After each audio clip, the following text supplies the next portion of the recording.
സ്കൂളി കൃഷ്ണൻ അദ്ദേഹം ഇപ്പോൾ ഈ ദുരന്ത മേഖലയിലേക്ക് വരുന്നുണ്ട്. ഒരുപക്ഷെ ഹൃദയം തകർന്നുപോയ ഒരു അവസ്ഥയാണ് അദ്ദേഹത്തിന്റെ വിജയകുമാർ അത് കാണാൻ കഴിയുന്നുണ്ടെന്ന് എനിക്കറിയില്ല സ്ക്രീനിൽ. വിജയകുമാർ അദ്ദേഹം വല്ലാത്തൊരു അവസ്ഥയിലാണ്. ആ സ്കൂളിന്റെ പരിസരത്ത് ചെന്നപ്പോൾ തന്നെ അദ്ദേഹം തളർന്നു വീഴുകയായിരുന്നു. കാരണം എത്രയോ കുട്ടികൾ കൺമുമ്പിൽ മരിച്ചു പോയത് ഈ അധ്യാപകൻ എങ്ങനെ താങ്ങാൻ കഴിയും? വിജയകുമാർ സ്കൂളിലേക്ക് ഓടുകയാണ് ഇപ്പോൾ. അധ്യാപകൻ അല്പസമയം മുമ്പ് അവിടുത്തെ മനോജ് മാസ്റ്ററിനെ വിളിച്ചിരുന്നു. അവർ സ്കൂളിലേക്ക് വരുന്നുണ്ടെന്ന്. നമ്മളുടെ ക്യാമറ സംവിധാനങ്ങൾ അവിടെ എത്തിയിട്ടുണ്ട്. അതിന്റെ ദൃശ്യങ്ങൾ എനിക്ക് തോന്നുന്നു നമുക്ക് കാണിക്കാൻ കഴിയുന്നുണ്ടെന്ന്. ഞാൻ അവിടേക്ക് പോവുകയാണ് ഉടൻ തന്നെ. ഞാൻ ഹായ്, നമ്മളുടെ വയനാട്ടിലുണ്ടായ ദുരന്തം, മഹാദുരന്തം, ഇന്ത്യ കണ്ടയിൽ വെച്ച് ഏറ്റവും വലിയ ദേശീയ ദുരന്തമായി പ്രഖ്യാപിച്ച നമ്മുടെ വയനാട്ടിലെ ദുരന്തം പറയാൻ വാക്കുകളില്ല. ഇതിനെ പറ്റിയിട്ടൊന്നും വീഡിയോ വിടണ്ട എന്ന് വിചാരിച്ചതാണ്. കാരണം മറ്റുള്ളവരുടെ സങ്കടങ്ങൾ എടുത്തിട്ട് അതൊരു കണ്ടൻ്റാക്കി ഇതിൽ കൂടെ നമുക്ക് ആ കിട്ടുന്ന പൈസ എനിക്ക് വേണ്ട എന്ന് വിചാരിച്ചിട്ട് തന്നെയാണ് ഞാൻ ഇതുവരെ വീഡിയോ ഇടാഞ്ഞത്. ഒരുപാട് ഇതിൽ വിഷയങ്ങൾ നടന്നിരുന്നു.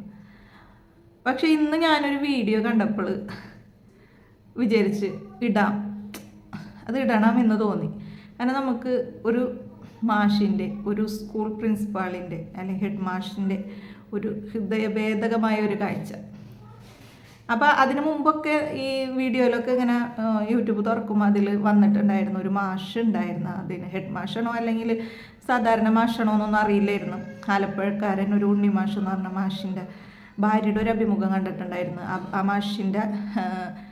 ആ മാഷ് അത്ര ദിവസം അവിടെ ഉണ്ടായിരുന്നു. പിന്നെ ആരോ അവരുടെ കുടുംബത്തിൽ മരണപ്പെട്ടതിൻ്റെ പേരിൽ ലീവ് എടുത്ത് നാട്ടിൽ വന്ന്. അപ്പം അന്ന് പോകേണ്ട ഇതായിരുന്നു. അപ്പോൾ ഭാര്യ സമ്മതിച്ചില്ല, ഇന്ന് പോകേണ്ട മാഷ എന്ന് പറഞ്ഞതിൻ്റെ പേരിൽ മാഷ അന്ന് അവിടെ നിന്ന്. അതുകൊണ്ട് തന്നെ അദ്ദേഹത്തിൻ്റെ ആയുസ് തിരിച്ച് കിട്ടി.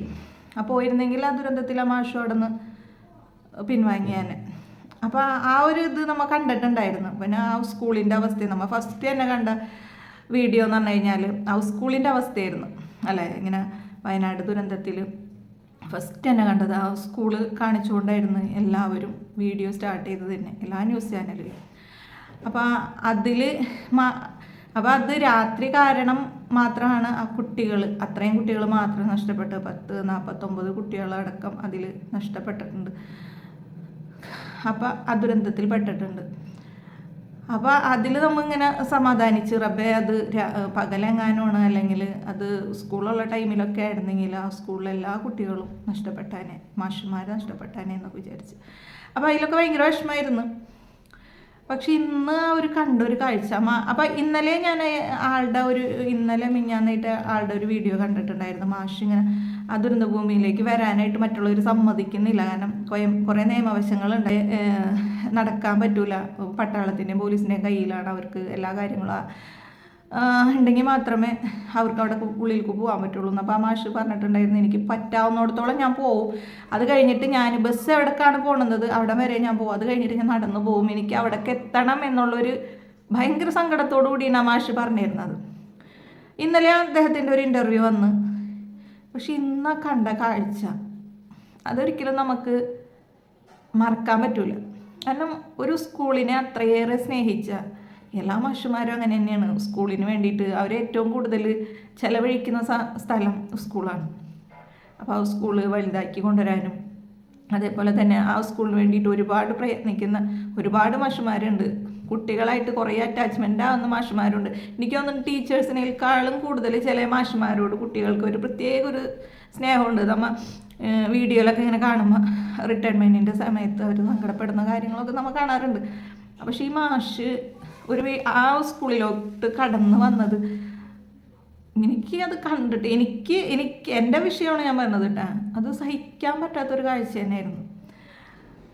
അത്ര നാൾ തുള്ളിച്ചാടി നടന്ന മാഷ് പറയണ്ടായി ഓരോ കുട്ടികളെയും വിളിച്ച്. അതിൽ എല്ലാ ടീച്ചർമാരും പറയുന്നുണ്ടായിരുന്നു ഞങ്ങൾ കുട്ടികളൊക്കെ വിളിച്ച് നോക്കുന്നുണ്ട്, അതിൽ കുറച്ച് കുട്ടികളൊന്നും എടുക്കുന്നില്ല, ഫോൺ കിട്ടുന്നില്ല. അപ്പോൾ അവർ തന്നെ സമാധാനത്തിൽ പറയുന്നുണ്ട് ഫോൺ സ്വിച്ച് ഓഫ് ആയിരിക്കും, കറണ്ട് ഇല്ലല്ലോ. അങ്ങനെ എല്ലാവർക്കും ഒരു ശുഭാപ്തി വിശ്വാസമായിരുന്നു ആ കുട്ടികളൊന്നും നഷ്ടപ്പെടില്ല എന്നുള്ളത്.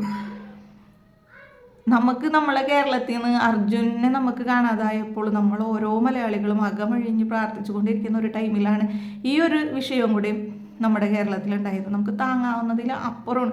ഇപ്പം നമ്മൾ ഇരുന്നിട്ട് വിഷമിച്ചിട്ടോ സങ്കടപ്പെട്ടിട്ടോ ഒന്നും നിൽക്കേണ്ട ഒരു ടൈമല്ല. നമ്മളെ കൊണ്ടാവുന്ന പോലെ നമ്മൾ അവരെ സഹായിക്കുക എന്നതുള്ളതാണ് അതിനൊരു യാഥാർത്ഥ്യം. അല്ലാതെ കുറേ കരഞ്ഞ് പിഴിഞ്ഞ് പിടിച്ച്. പക്ഷെ നമുക്ക് ആ ഒരു സംഭവം ഇപ്പം എനിക്ക് ശരിക്കും പറഞ്ഞാൽ രാത്രി ഉറങ്ങാൻ സാധിക്കണില്ല. എത്ര നാളിത് ഇങ്ങനെ പോകുമെന്ന് എനിക്കറിയില്ല. എനിക്ക് മഴ പെയ്യുമ്പോൾ എനിക്ക് ഭയങ്കര പേടിയാണ്. വയനാട്ടിൽ നിന്നൊക്കെ നമ്മൾ വളരെ ദൂരമാണ്. എന്നാലും ഏത് സമയത്തും അവിടെയൊന്നും അങ്ങനെയൊന്നും സംഭവിക്കില്ല എന്ന് വിശ്വസിച്ച ജനങ്ങളായിരുന്നു, പാവങ്ങളായിരുന്നു. ആർക്കും ഒരു ബുദ്ധിമുട്ടില്ലാതെ അവർ നാടും ജനങ്ങളും ആ ഒരു സ്കൂളും ആ ഒരു ചുറ്റുവട്ടമായിട്ട് ജീവിക്കുന്ന ഒരു മനുഷ്യന്മാരായിരുന്നു. അപ്പോൾ കൃഷിയും കാര്യങ്ങളൊക്കെ ആയിട്ട് ജീവിക്കുന്ന ആ ഒരു സ്ഥലത്താണ് ഇത് സംഭവിച്ചത്. അപ്പോൾ എനിക്കത് ഉൾക്കൊള്ളാനേ പറ്റുന്നില്ല. ഞാൻ രാത്രി ഉറങ്ങുമ്പോഴേക്ക് എനിക്ക് ഉറങ്ങാൻ ഒരു ടൈം ചിലപ്പോൾ നമ്മൾ ഭയങ്കരമായിട്ട് അതുകൊണ്ട് ഉറങ്ങിപ്പോവും. പിന്നെ പെട്ടെന്ന് എണീറ്റ് കഴിഞ്ഞാൽ എൻ്റെ ആദ്യമൊന്നും മഴയുടെ സൗണ്ട് കേട്ടാലേ എനിക്ക് നല്ല ഉറക്കം വരുന്നു. ഇപ്പം എനിക്ക് മഴയുടെ സൗണ്ട് കേട്ട് കഴിഞ്ഞാൽ പിന്നെ എനിക്ക് ഉറക്കം വരില്ല. എൻ്റെ ഉറക്കം അവിടെ പോവുകയാണ്. അപ്പം ഞാൻ വിചാരിക്കും എനിക്കിങ്ങനെ. അപ്പോൾ അത് അനുഭവിച്ചവരുടെ അവസ്ഥ ഒന്ന് ആലോചിച്ച് നോക്കണ്ടേ. എങ്ങനെ അവർക്ക് ഇനി ഉറങ്ങാൻ പറ്റും ഈ മഴയുടെ സൗണ്ട് കേൾക്കുമ്പോൾ? മഴ പെയ്യുമ്പോൾ കുട്ടികൾക്ക് ഭയങ്കര ആഹ്ലാദമാണല്ലേ. ഒരാൾക്കും അറിയില്ല. കുട്ടികളുടെ നമ്മളും ചെറുപ്പം കഴിഞ്ഞ് വന്നതല്ലേ, നമ്മൾക്കും അത് മഴ പെയ്യുമ്പോൾ ഭയങ്കര സന്തോഷമാണ്. മഴയത്ത് എത്ര കിടാങ്ങളോട് പറഞ്ഞാലും അവർ വെള്ളത്തിൽ കളിക്കാനും ഓടാനും പോകും. പക്ഷേ ഇനി അവിടുത്തെ കുട്ടികൾ മഴ കാണുമ്പോൾ അവർ മാനസികമായി തകർത്ത് കളഞ്ഞൊരവസ്ഥയാണ് അതല്ലേ.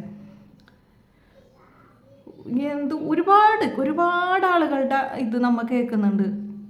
ഒരമ്മ 2 കുട്ടികളെടുത്തിട്ട് പോയിട്ട് രക്ഷപ്പെട്ടു പോയിട്ട് അമ്മൂമ്മ പോയിട്ട് ആനയുടെ മുമ്പിൽ അകപ്പെട്ട കഥ. മിഥ്യയാണോ സത്യമാണോ എന്നൊന്നും അവർക്കും അറിയില്ല. അവർക്ക് അത് മിഥ്യാന്ന് പറയാൻ പറ്റില്ല, സത്യം തന്നെ ആവണം. മൃഗങ്ങൾ മനുഷ്യരെക്കാൾ നന്മയുള്ളവരാണ്.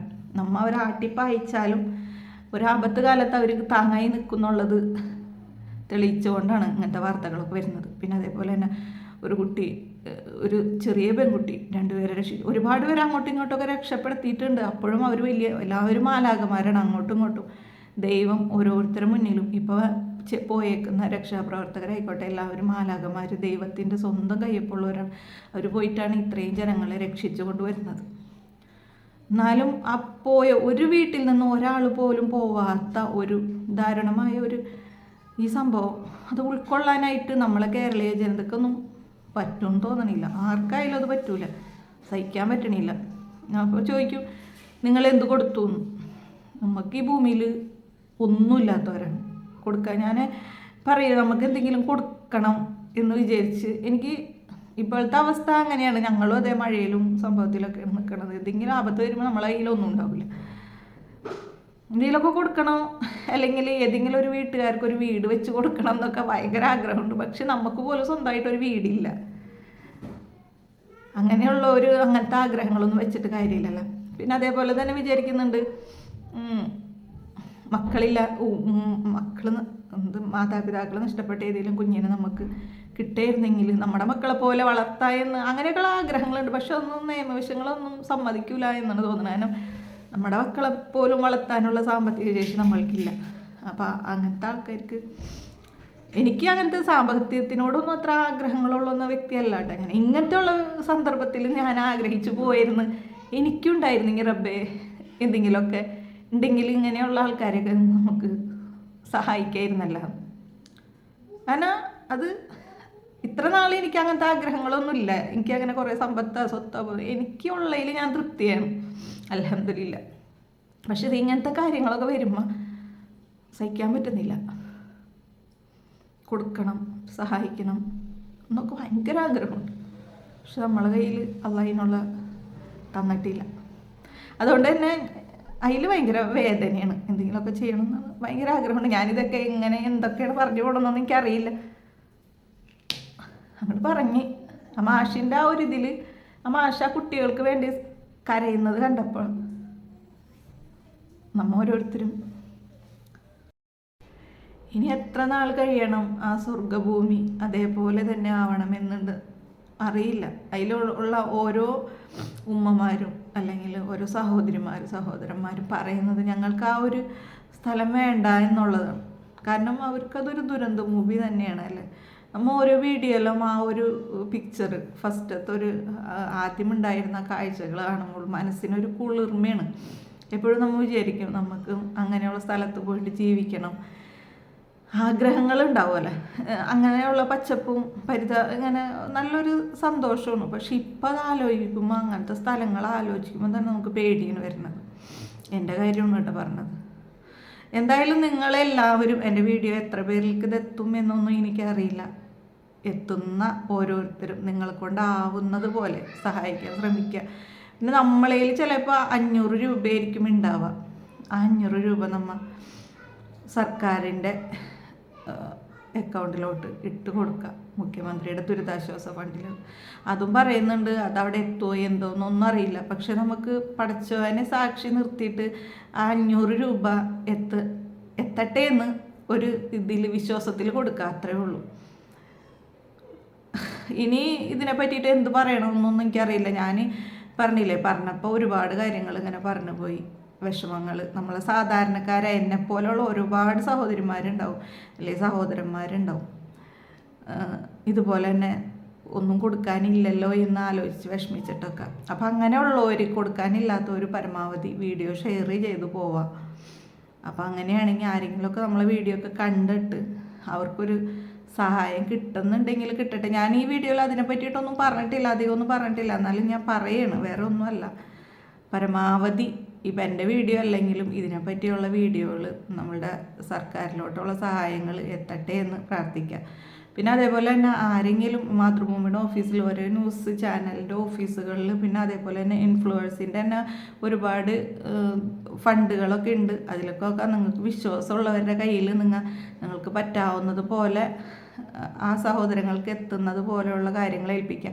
അല്ലെങ്കിൽ കൂടുതലൊക്കെ വല്ല കാര്യങ്ങളുണ്ടെങ്കിൽ പൈസ അല്ലാത്ത തരത്തിലുള്ള ഇപ്പോൾ അവർക്ക് ആവശ്യമായ സാധനങ്ങൾ എന്താണോ അത് എത്തിച്ചു കൊടുക്കുക.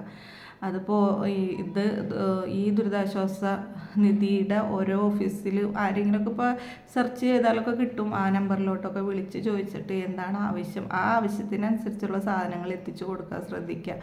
പിന്നെ ഇട്ട ഡ്രസ്സുകൾ പരമാവധി കൊടുക്കാതിരിക്കുക. കാരണം ഇന്നലെ വരെ ദുരിതം സംഭവിക്കുന്ന അന്ന് വരെ അവർ എല്ലാ ജീവിത സാഹചര്യം എന്ന് വെച്ച് കഴിഞ്ഞാൽ ഉള്ളതുപോലെ ജീവിച്ചതാണ്. മറ്റുള്ളവരുടെ മുമ്പിൽ കൈനീട്ടാതെ അന്നന്ന് പണിയെടുത്ത് ജീവിച്ച ജനങ്ങളാണ്.